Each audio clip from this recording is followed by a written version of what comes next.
অনেক দিন পরে এই রান্নাটা করছি। এই রান্নাটা আমাদের বাড়ির প্রত্যেকের ভীষণ পছন্দের। জানিও তোমাদের কার কার এই রান্নাটা খুব ভালো লাগে। আজকে আমি বানিয়েছিলাম চানা পনির আর সাথে বানিয়েছিলাম লাচ্ছা পরোটা। কিন্তু আজকে জানো তো আমি ভীষণ পরিমাণে ঠকে গেছি, এতটাই ঠকে গেছি মানে তোমাদের আমি বলে বোঝাতে পারবো না। আর কারা কারা এটা খেতে ভালোবাসে অবশ্যই কিন্তু আমাকে কমেন্ট করে জানিও। মাঝে মধ্যেই ডিনারে একটু অন্যরকম খেতে মন চায়, সেই মনে হয় রেস্টুরেন্ট থেকে অর্ডার করে দিই কিংবা বাড়িতে বানিয়ে ফেলি। আজকে সেরকমই বাড়িতে ভাবছিলাম চলো তাহলে সব কিছু আছে যখন বানিয়েই ফেলি। এখানে পনিরগুলোকে আমি ছোটো ছোটো কিউব করে কেটে নিয়েছি আর এখানে কড়াইতে দিয়ে দিলাম সর্ষের তেল। তোমরা চাইলে এটা রিফাইন তেল দিয়েও রান্না করতে পারো। সামান্য একটু নুন দিয়ে দিলাম। নুন দিয়ে দিলে কিন্তু কড়াইতে কিচ্ছু লেগে যায় না জানো তো, এবং পনিরগুলো ভাজলে খুব ভালো ভাজা যায়, একটুও ভেঙে যাওয়ার চান্স থাকে না। একটু হালকা ব্রাউন করে পনিরগুলোকে আমি ভেজে নিয়েছি। তোমরা চাইলে এখানে পনিরটা না ভেজেও কিন্তু ইউজ করতে পারো, তাহলে পনিরটা আরও ভালো লাগে। কিন্তু আমার বাড়িতে যেহেতু ভাজা পনির খেতে সবাই ভালোবাসে সেহেতু আমি ভাজা পনিরই ইউজ করি। তারপরে দিয়ে দিলাম একটু গোটা গরম মশলা, গোটা জিরে, শুকনো লঙ্কা আর একটু তেজপাতা ফোড়ন। ফোড়নটাকে একটু ভেজে নিলাম, খুব ভালো একটা গন্ধ বেরোয় এই ফোড়নটা ভাজার সময়। তারপরে দিয়ে দিলাম দুটো মিডিয়াম সাইজের পেঁয়াজ কুচি। পেঁয়াজটাকে একদম হালকা আঁচে ব্রাউন করে ভেজে নিয়েছি। তারপরে দিয়ে দেবো একটু আদা রসুন বাটা। এই রান্নাটা আমার মায়ের কাছ থেকে বলতে পারো আমার শেখা, আমার মাও এই রান্নাটা খুব ভালো বানায়। তারপরেই দিয়ে দিলাম একটু হলুদ গুঁড়ো, একটু ধনে গুঁড়ো, একটু জিরে গুঁড়ো আর দিয়ে দেবো সামান্য একটু লঙ্কার গুঁড়ো আর স্বাদ মতো নুন দিয়ে দিয়েছি আর দিয়ে দিয়েছি চিনি। ব্যাস একটু জল দিয়ে মশলাটাকে ভালোভাবে পেঁয়াজের সঙ্গে আদা রসুনের সঙ্গে মিশিয়ে নেব। জলটা দিলে মশলাটা মিশতে ভালো আর কি সুবিধা হয়।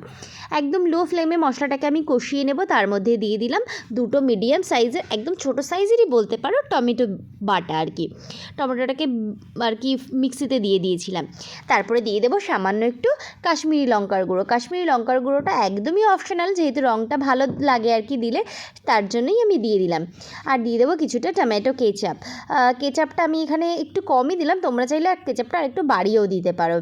তারপরে দিয়ে দিলাম কাজু বাদাম বাটা। এই কাজু বাদামটাকে প্রায় আমি 1 ঘন্টা আগে জলে ভিজিয়ে রেখেছিলাম, খুব সফট হয়ে গেছিলো। তারপরে আর কি স্মুথ করে একটা পেস্ট বানিয়ে নিয়েছিলাম।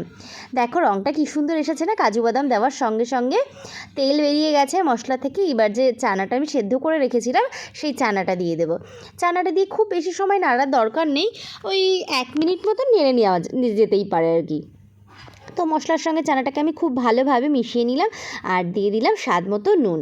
নুনটা দিয়ে হালকা একটু নেড়ে চেড়ে পরিমাণ মতন জল দিয়ে দিলাম। তোমরা চেষ্টা করবে চানা মশলাতে আর কি গরম জল ব্যবহার করা। গরম জল ব্যবহার করলে না চানাগুলো খুব ভালো সফট থাকে। ঠান্ডা জল ব্যবহার করলেই চানাগুলো কিন্তু শক্ত হয়ে যাওয়ার চান্স থাকে। আর যে ভেজে রেখেছিলাম পনিরগুলোও দিয়ে দিলাম। ব্যাস এবার হাই হিটে আমি এটাকে ফুটিয়ে নেব প্রায় 5-7 মিনিট মতন। চানাগুলো খুব ভালোভাবে নরম হয়ে যাবে আর কি। চানাগুলো নরমই ছিল আর খুব ভালো একটা থিকনেসও এসে গেছে। দেখতে পাচ্ছ কতটা সুন্দর থিকনেস এসে গেছে এবং রঙটা কত ভালো হয়েছে। দিয়ে দিলাম একটু গরম মশলা গুঁড়ো আর ছড়িয়ে দিলাম একটু কাসুরি মেথি। কাসুরি মেথিটা দেওয়ার পরে খুব ভালো একটা ফ্লেভার আসে। ব্যাস তৈরি হয়ে গেছে আমাদের চানা পনির। খেতে জানো তো দুর্দান্ত হয়েছিল। তারপরে চলো ওই যে বলছিলাম আমি ঠকে গেছি, তোমাদের এখন ব্যাপারটা বলি।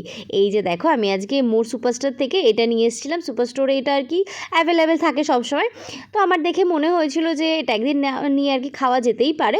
কোম্পানিটাও ভালো, কিন্তু এখানে ছিল 5টা পরোটা আর দাম নিয়েছিল 140 টাকা। ভেবেছিলাম হয়তো অনেকটা বড়ই হবে, যেহেতু প্যাকেটটা অনেকটা বড় ছিল। প্যাকেটের মধ্যে দেখছি ছোট ছোট পরোটা। তো এগুলো অনেক মোটাও ছিল, খেতেও যে খুব ভালো সেরকম না, কিন্তু আমার আর কি ঠিকঠাক পোষায়নি। দামটাও যেমন বেশি, 5টা পরোটার দাম 140 টাকা, আবার সেখানে খেতে একটুও ভালো ছিল না। তার জন্যই আর কি বলছি তোমাদের ঠকে গেছি, খুবই সত্যি ভীষণ পরিমাণে ঠকে গেছি। তো আজকে রাতের ডিনারটা জমিয়ে করলাম, খেতে মন্দ ছিল না, খাওয়াই গেছে। আর চানা পনিরটা যেহেতু বাড়িতে বানানো ছিল সেটা দুর্দান্ত ছিল। তো আমাদের প্রত্যেকের ভীষণ ভালো লাগলে, তোমাদের ভালো লাগলে অবশ্যই একটা লাইক অ্যান্ড একটা সাবস্ক্রাইব করে দিও।